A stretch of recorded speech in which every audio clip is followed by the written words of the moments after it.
કેમ છો મિત્રો? સ્વાગત છે તમારું એક નવા વિડીયો સાથે. ઠીક છે, આજે તો રજા હતી, હેપી હોળીની. કાલે આપણે મંગળવાર અને તારીખ છે 26.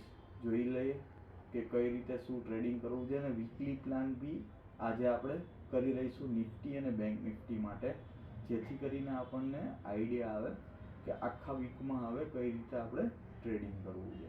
ઠીક છે, અત્યારે આપણે જોવા જઈએ, હું થોડી ટાઈમ ફ્રેમ કરી દઉં છું મોટી.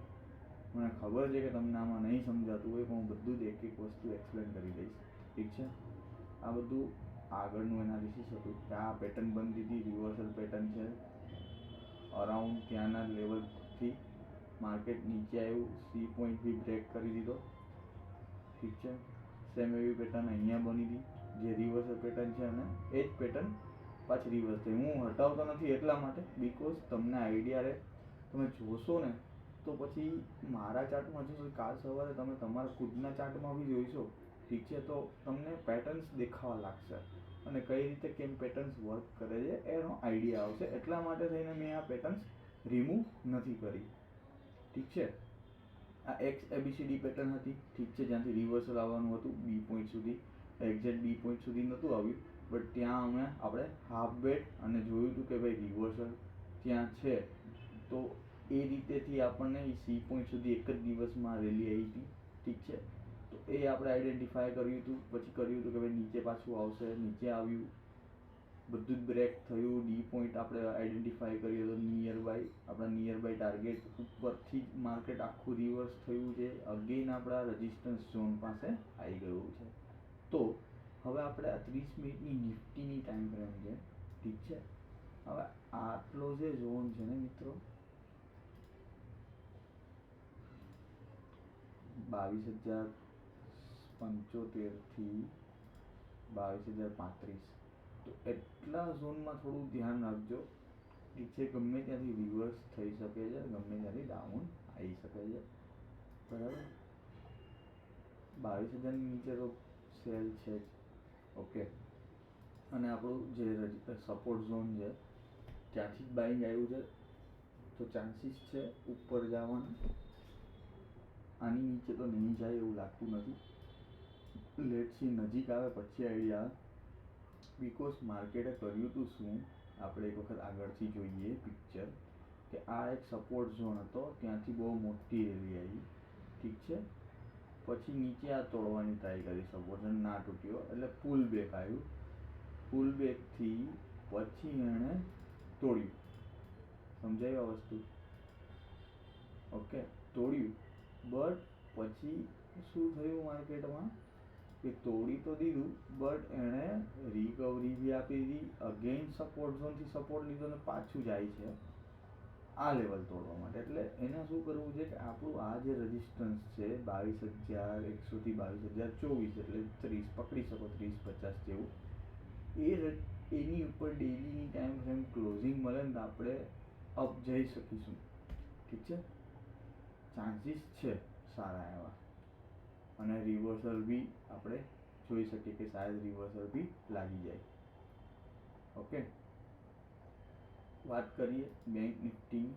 તો બેંક નિફ્ટીમાં શું છે કે જ્યાં સુધી આ ડી પોઈન્ટ બ્રેક નથી થતો ત્યાં સુધી આ આપણો હાફ બેટ છે એ એક્ટિવ રહેશે. ઓલરાઈટ, ઠીક છે, ત્યાં સુધી આપણું આ હાફ બેટ છે એક્ટિવ રહેશે. મને એવું લાગે છે કે અહીંયાથી અપ જશે હજુ, બીકોઝ આ આપણી એક પેટર્ન બનતી હતી લાસ્ટ વીકેન્ડથી એ ચાલે છે. ગઈ હતી ઉપર, ટાર્ગેટ નહોતો આપ્યો, અગેન નીચે આવ્યું, હવે ઉપર જશે. જ્યાં સુધી 68,884ની ઉપર ક્લોઝિંગ ના આવે ત્યાં સુધી ઉપરના લેવલ્સ નહીં ઓપન થાય. ઠીક છે, 68,889 જેવું છે, એટલે રાઉન્ડ ફિગર 67,000 આપણે પકડી શકીએ કે જ્યાં સુધી એની ઉપર નહીં આવતું. ઠીક છે, ત્યાં સુધી હવે આપણે ઉપરનું વ્યૂ નહીં, અને નીચેનું ગેપ ફિલિંગ છે. અને જો ગેપ ફિલ કરીને ઉપર જાય તો બેસ્ટમાં બેસ્ટ, તો પછી બહુ મસ્ત મૂવમેન્ટ મળશે. બાકી કેમ કે માર્કેટ યા સાઇડવેઝ છે હમણાં, જરા બી મજા નહીં આવતી પ્રોપર ટ્રેડિંગ કરવાની. અગર તમે અનટિલ એન્ડ અનલેસ તમે સવારથી ટ્રેડ નહીં લઈ લીધો એક, ઠીક છે, મોર્નિંગમાં એક મૂવ આવે છે, પછી સેકન્ડ મૂવ ક્યારેક મળે છે થોડાક મિનિટનું, પ્રીમિયમ વધતું નથી, પછી આખો દિવસ સાઈડમાં હોય છે, આખો દિવસ. સો બસ આ લેવલ્સ છે, એમાં કોઈ જ ચેન્જ નહીં. હવે હું તમને આપણા લેવલ્સ આપી દઉં છું. લાસ્ટ આપણે ક્યારે વિડીયો અપલોડ કર્યો હતો, જસ્ટ મિનિટ, આ બિટકોઈન 5 દિવસ પહેલાં, ઠીક છે, 5 દિવસ પહેલાં મેં તમને લેવલ્સ આપ્યા હતા. એટલે આપણે જોઈએ તો 1 2 3 4 અને 5, ઠીક છે. એટલે આ દિવસનું મેં તમને લેવલ આપ્યા છે. આપણે એવું માનીને ચાલીએ તો એક વખત એક્સપ્લેન કરીને જોઈ લઈએ કે શું થયું. માર્કેટ લેવલ પર ચાલ્યું, ગયું, પુલ બેક, ઠીક છે, સપોર્ટ લીધો, અગેન પુલ બેક, સપોર્ટ, ઉપર ગયું, રેઝિસ્ટન્સ લીધું, અગેન આપણા લેવલની બાજુમાં સસ્ટેન કર્યું છે અને recovery, again down, gap up, આપણા લેવલથી રેઝિસ્ટન્સ લીધું, પિન પોઈન્ટ સપોર્ટ લઈ અને પાછું ઉપર ગયું, અગેન નીચે, અગેન સપોર્ટ લીધો, અહીંયા રેઝિસ્ટન્સ અને માર્કેટ તે દિવસે ખતમ થઈ ગયું.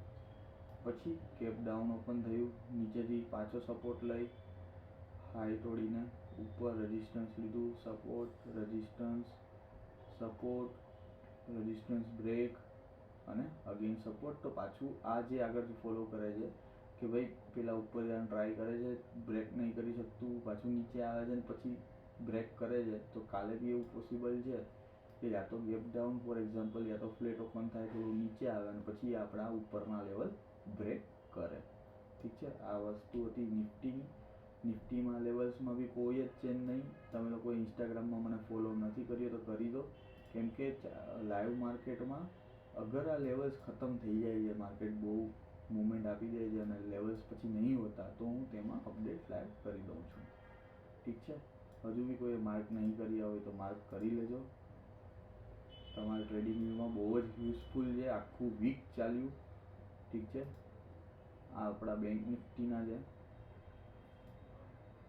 અને જે એ બી પ્રોપર વર્ક કર્યા છે, ઠીક છે. તો બસ આજના વિડીયોમાં આટલું જ છે. લેવલ્સમાં કોઈ જ ચેન્જ નથી. અગર તમને એનાલિસિસ અને લેવલ્સ સારું લાગતું હોય તો તમારા મિત્રોને સાથે શેર કરો, તમારા ટ્રેડિંગ વ્યૂમાં સેટઅપ કરી લો, જેથી તમને તમારા ટ્રેડિંગમાં બહુ જ યુઝફુલ થશે, ઠીક છે. અહીંયા જો અગર આ કેન્ડલ છે, ઠીક છે, બતાવી દઉં તમને. ઓકે, આ કેન્ડલ બ્રેક થઈ, ઓકે, તો લો બ્રેક નથી થયો અને આપણો ઓલરેડી સપોર્ટ હતો, ઓકે. તો અગર તમે પહેલેથી ટ્રેડિંગ કરતા તો તમને ખબર જ છે કે આપણો સપોર્ટની નીચે બ્રેક કર્યું પણ અગેન સેકન્ડ કેન્ડલ જ એને ખેંચીને ઉપર આવી, મતલબ કોલનું સાઈડ બેસી જવાનું હતું. અહીંયા શ્યોર શોટ અહીંયા તમને મળતું હતું, બિકોઝ સપોર્ટ લઈ લીધો છે. આ ટ્રેપ હતું, લોકોને એસે લીડ થયા ને બૂમ ઉપર.